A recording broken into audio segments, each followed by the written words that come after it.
রাম নাম সত্য, রাম নাম সত্য, রাম নাম সত্য, রাম নাম সত্য।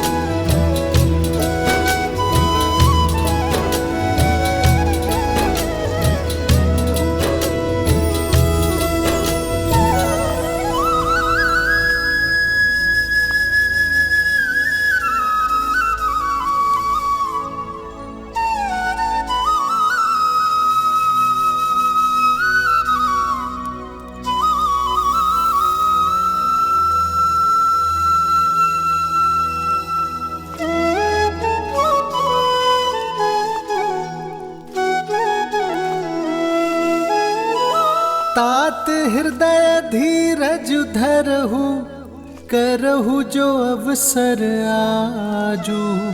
उठे भरत गुर बचन सुनी, करन कहु सबु साजू।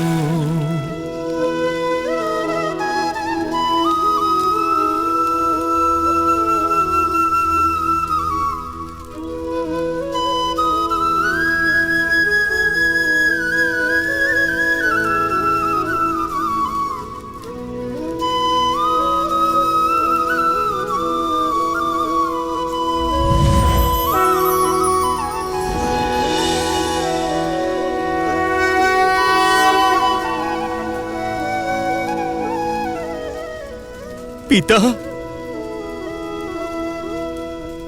পিতা! দাদা সামলাও নিজেকে, শান্ত হও দাদা।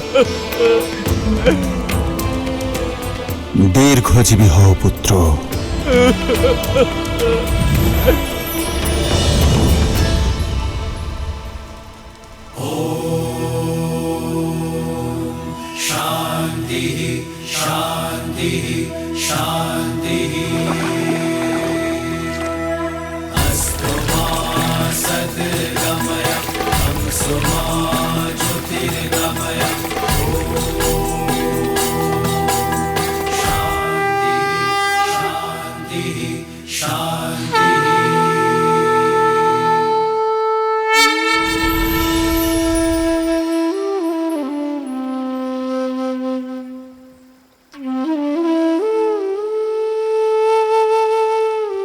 পিতা,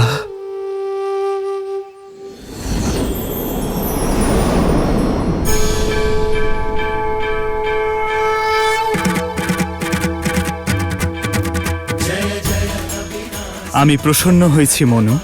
বর চাও। একটাই প্রত্যাশা আমার প্রভু, আপনি আমার পুত্ররূপে জন্মগ্রহণ করুন। রাম নাম সত্য, রাম নাম সত্য। প্রভু,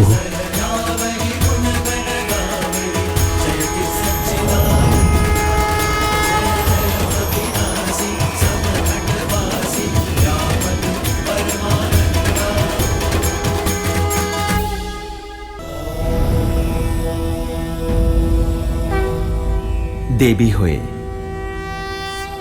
মৃত্যু শোক পালন করছেন, ভুলে গেলেন শেষই শুরু। আর এমনিতে মৃত্যু হল এক নতুন যুগ সূচনার আনন্দের আরম্ভ। দশরথ তার সম্পূর্ণ জীবন ধর্ম আর কর্তব্যের পথে কাটিয়েছেন। তার কর্মের দ্বারাই নিজেকে সাধারণ থেকে অসাধারণ করে তুলেছেন। কিন্তু এখন পৃথিবীতে তার সময় শেষ হয়েছে, আর শ্রীরামের সময় শুরু হল। তাই এ যে উৎসবের সময়, তাই না দেবী? আমি দশরথের মৃত্যুর নয়, একজন মাতৃমমতার হত্যার শোক পালন করছি মহাদেব। আমি জগৎ জননী, তাই এক জননীর কর্ম আমার হৃদয়কে আঘাত করেছে। যেই চোখে সর্বদা সন্তান স্নেহ বিরাজ করত, সেই চোখ আজ সন্তান বিয়োগে দৃষ্টিহীন হয়ে গেল। দশরথের থেকে তার পুত্র এবং প্রাণ দুটোই ছিনিয়ে নেওয়া হলো। এতে কারোরই কোনো দোষ নেই দেবী। শ্রীমদ্ রামায়ণের এই কাহিনীতে প্রত্যেক ব্যক্তি নিজের নিজের কর্তব্য পালন করছেন। কইকেয়ী যদি না থাকতেন, তার দুই বরদান যদি না থাকত, তাহলে শ্রীরাম বনবাসে যেতেন কিভাবে? কিভাবে শ্রীরাম এই সংসারে মর্যাদার স্থাপন করতেন? বাস্তব তো এটাই দেবী, যে সংসারকে পাপের হাত থেকে মুক্তি দেওয়ার জন্য কইকেয়ী আর তার দুই বরদানের গুরুত্ব ছিল অপরিসীম। আবার এ কথাও সত্য দেবী, সংসারকে ধর্ম শিক্ষা দেওয়া এই মহান কাহিনীতে কইকেয়ীর যোগদান কতটা গুরুত্বপূর্ণ, কতটা মহান, তা তিনি নিজেই জানেন না। নিজের নাম, নিজের সম্মান, এমনকি নিজের মনের শান্তিও আহুতি দিয়েছেন তিনি। আর শ্রীরামের জীবনকে সংসারের উত্থানের পথে এগিয়ে দিয়েছেন। তাই সংসারকে কথা মনে রাখতে হবে যে শ্রীমদ্ রামায়ণের এই মহান কাহিনীতে যতটা গুরুত্বপূর্ণ শ্রীরামের ত্যাগ, ততটাই গুরুত্বপূর্ণ কইকেয়ীর স্বার্থ।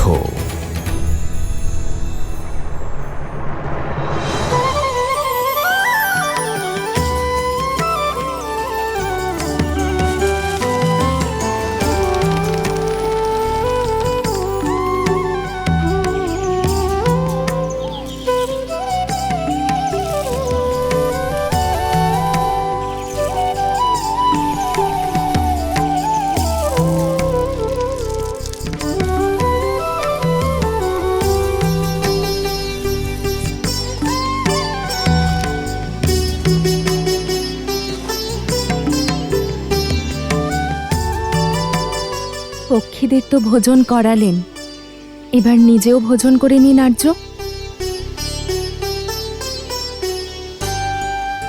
কি দেখছেন আপনি?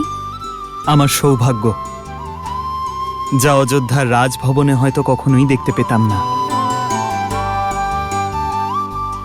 কত সহজভাবে মিথিলার রাজকুমারীর পদ, অযোধ্যার যুবরানী হওয়ার প্রতিষ্ঠা, সবকিছু ছেড়ে দিয়ে তুমি এই কঠিন পরিস্থিতিতে মানিয়ে নিচ্ছ, এক বনবাসিনীর মতো। বনবাসিনী নয়, আপনার সঙ্গিনী আর্য। আপনি তো আমার প্রেম আর আমার প্রেরণাও। এই নিন। তোমার ভোজন কোথায় সীতা? আগে আপনি গ্রহণ করুন, তারপর আমি করব। তা কিভাবে সম্ভব, যখন প্রেম, পদ এবং পরীক্ষা সমান?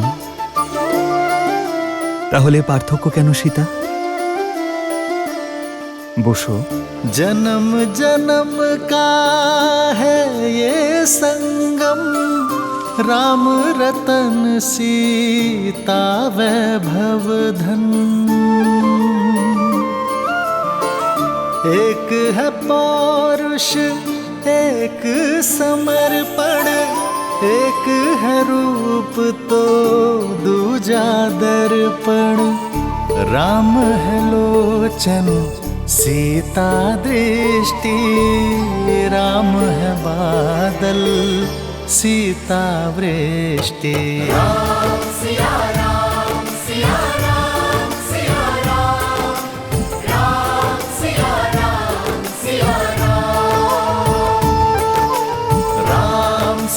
राम सिया राम सिया राम, राम सिया राम सिया राम।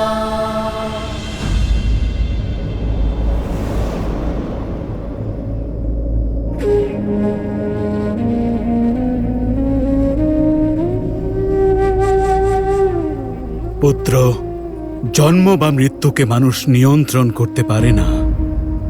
সংসারের এটাই অন্তিম সত্য, আর অস্থি বিসর্জন ব্রহ্মাণ্ডে বিলীন হয়ে যাওয়ার পথ। পঞ্চতত্ত্বে নির্মিত এই শরীর অন্তিমে এসে পঞ্চতত্ত্বেই বিলীন হয়ে যায়, আর আত্মা পরমাত্মার সঙ্গে মিলিত হয়। কুমার ভরত, মহারাজের অস্থি বিসর্জন করুন। এই চিতাভস্য শুধুমাত্র আমার পিতারই নয়, বরং ইক্ষ্বাকু বংশের বংশধর অযোধ্যাপতি মহারাজ দশরথের। ওনার চিতাভস্যের বিসর্জন তিনিই করতে পারেন, যিনি মহারাজের উদ্দেশ্য আর ওনার দায়িত্ব নিজের কাঁধে তুলে নিতে সক্ষম, যিনি অযোধ্যার সিংহাসনের প্রকৃত উত্তরাধিকারী। মহারাজের চিতাভস্যের বিসর্জন ওনার জ্যেষ্ঠ পুত্রের হাতেই হওয়া উচিত, অর্থাৎ আমার নয়, দাদা রামের হাতে।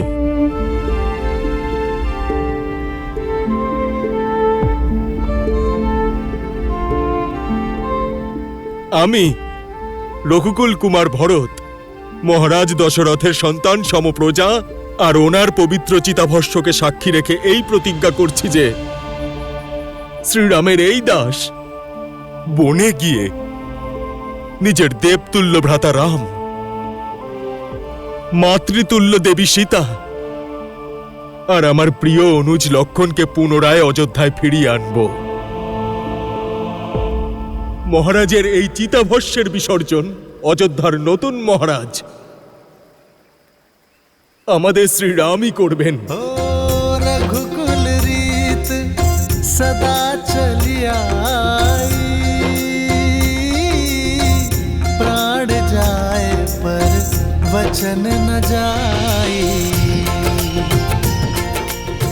গতবার চোখ লেগে গেছিল বলে শ্রীরাম সামনে থেকে অদৃশ্য হয়ে গিয়েছিলেন, কিন্তু এবার চোখের পাতা পড়তেই দেব না, আর আমাদের প্রভু শ্রী রামকে অবশ্যই ফিরিয়ে আনব।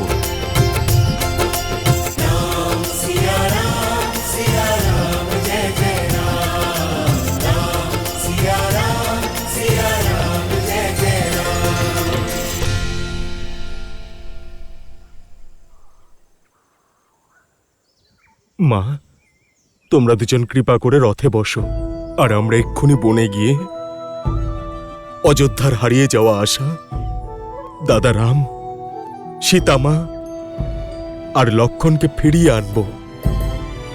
দুটি রথ কেন? তোমার রথ কোথায় ভরত?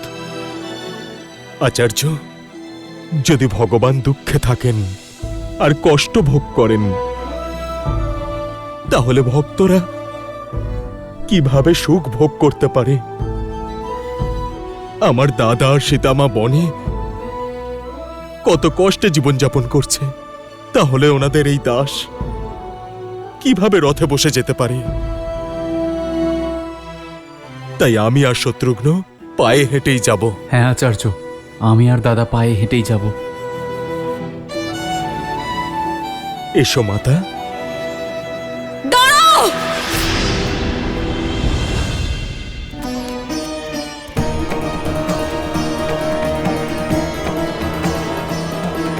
ভরত, আমি তো বলেছিলাম আমার সামনে তুমি আসবে না। তুমি থামালে না তো ধর্ম থেমে থাকবে, না কর্ম, আর না তো এই অযোধ্যা। অনুরোধ করছি আমি, আর কোনো ছলনা করো না তুমি। আমি সিদ্ধান্ত নিয়ে ফেলেছি, দাদা রামকে আবার অযোধ্যায় ফিরিয়ে আনবো আমি। আমি এখানে তোমাদের আটকাতে আসিনি, তোমাদের সবার সঙ্গে যেতে চাই। যে অপরাধ আমি করেছি তার প্রায়শ্চিত্ত করতে চাই, আমার রামকে ফিরিয়ে আনতে চাই। আমার রাম আমার কারণে চলে গেছে, আমি না বললেও ফিরে আসবে না ভরত।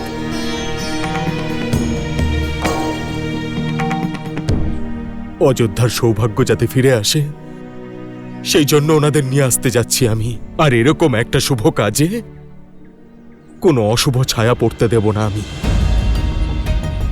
তোমাকে আমার সঙ্গে নিয়ে গেলে আমার দাদা কষ্ট পাবেন। সিংহাসন খুব ভালোবাসো তাই না? তাহলে যাও সেই সিংহাসনকে জড়িয়ে ধরে চোখের জল ফেলো, যার মোহতে পড়ে তুমি এত বড় ষড়যন্ত্র করেছিলে। ভরত, ভরত আমাকে ক্ষমা করে দাও। ভরত, শত্রুঘ্ন, শত্রুঘ্ন,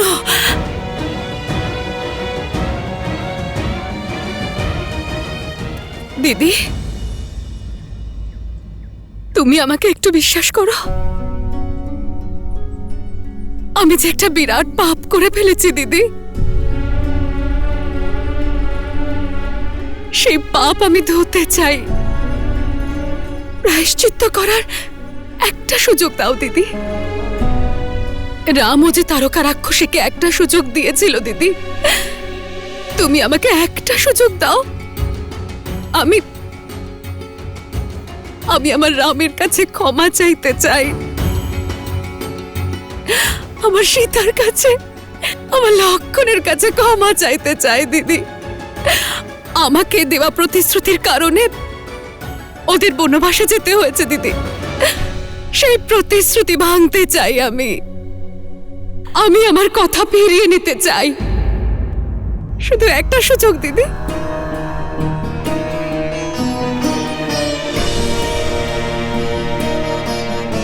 না হলে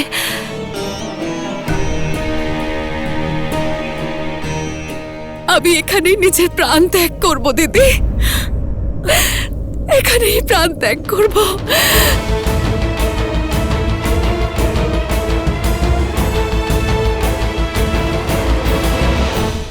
যার কেউ নেই তার শ্রীরাম আছেন। আপনি শীঘ্রই আসুন শ্রীরাম, আর আমাদের রাবণ আর তার দুই ভাইয়ের আতঙ্ক থেকে মুক্তি দিন। মনে রেখো, যে দশাননের বিরুদ্ধে মাথা তোলবার চেষ্টা করবে তার এই দশাই হবে।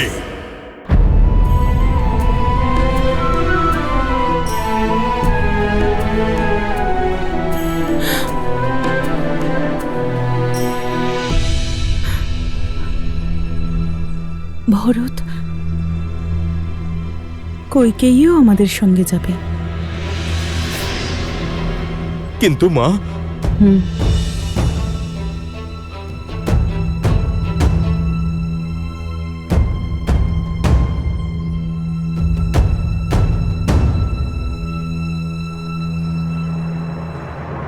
आदर्श और मर्यादा की है ये कथा महापावनम। काटे मद श्री से मिला दे श्रीमद् रामायणम, श्रीमद् रामायणम, श्रीमद् रामायणम।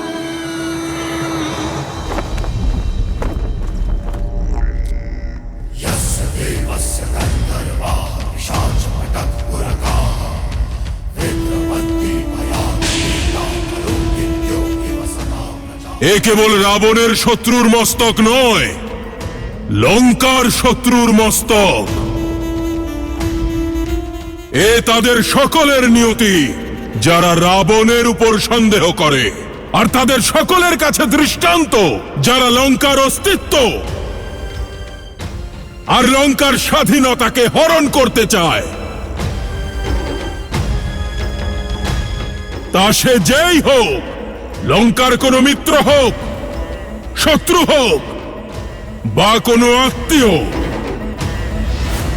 মনে রেখো, যে দশাননের বিরুদ্ধে মাথা তোলবার চেষ্টা করবে তার এই দশাই হবে। ভয়ম রাক্ষসম।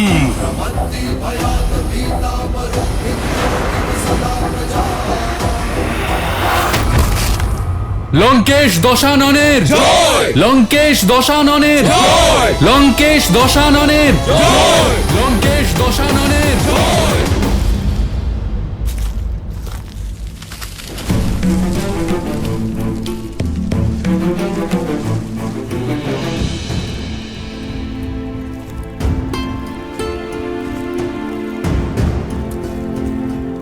প্রণাম ঋষিগণ। আয়ুষ্মান ভব। আমরা শ্রীরামের কাছে এসেছি, তার সঙ্গে দেখা হতে পারে? নিশ্চয়ই, আসুন এইদিকে। বলুন ঋষিবর, আমি আপনার কি সেবা করতে পারি? শ্রীরাম, আপনার কথা অনেক শুনেছি, আমাদের রক্ষা করুন। সাধুদের রক্ষা করাই তো একজন ক্ষত্রিয়র প্রকৃত ধর্ম। আদেশ করুন। আমরা দণ্ডকারণ্য থেকে এসেছি, যেখানে আমরা শুধু ঋষিরাই নই, প্রজারাও ওই রাক্ষসদের অত্যাচারে অতিষ্ঠ হয়ে আছে। বলুন ঋষিবর, কে সেই অধার্মিক? খর আর দূষণ, মায়ায় নিপুণ রাক্ষসরাজ রাবণের বৈমাত্রেয় ভাই।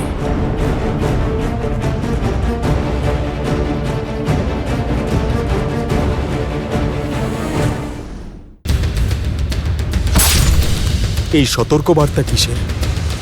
সাবধান অযোধ্যা নরেশ ভরত, আমার শরীরে যতক্ষণ প্রাণ আছে আমি আপনাকে এগোতে দেব না। লঙ্কাধিপতি রাবণের শুধুমাত্র একটাই উদ্দেশ্য, ভয় আর শক্তি দিয়ে সম্পূর্ণ জগৎকে নিজের অধীনস্থ করা। তার সঙ্গে ধর্ম আর ন্যায়ের পথকে নষ্ট করা, আর চারিদিকে আতঙ্কের পরিবেশ সৃষ্টি করা। শ্রীরাম, আপনি যেমন তারকা বনকে তারকা মুক্ত করেছেন, সেভাবে আমাদের বনকেও খর আর দূষণের আতঙ্ক থেকে মুক্ত করুন। প্রজাদের সুরক্ষা এবং সাধুদের সেবা করা রঘুবংশের পরম্পরা ঋষিবর, আমরা তার থেকে বিমুখ হতে পারি না। আপনি নিশ্চিন্ত থাকুন। আমার দৃঢ় বিশ্বাস, চিত্রকূটে অবশ্যই কোনো উদ্দেশ্য আমাদের জন্য অপেক্ষা করছে, যে কারণে ঋষি ভরদ্বাজ আমাদের এখানে থাকার পরামর্শ দিয়েছেন। যদি আপনি অনুমতি দেন, তাহলে চিত্রকূটে আমাদের উদ্দেশ্য সাধন করে আমরা তারপর এখান থেকে প্রস্থান করব। আপনি যেমন বলবেন, আমাদের কাছে তো আপনার কথাই যথেষ্ট। আমরা বিশ্বাস করি যার কেউ নেই তার শ্রীরাম আছেন। আপনি শীঘ্রই আসুন শ্রীরাম, আর আমাদের রাবণ আর তার দুই ভাইয়ের আতঙ্ক থেকে মুক্তি দিন।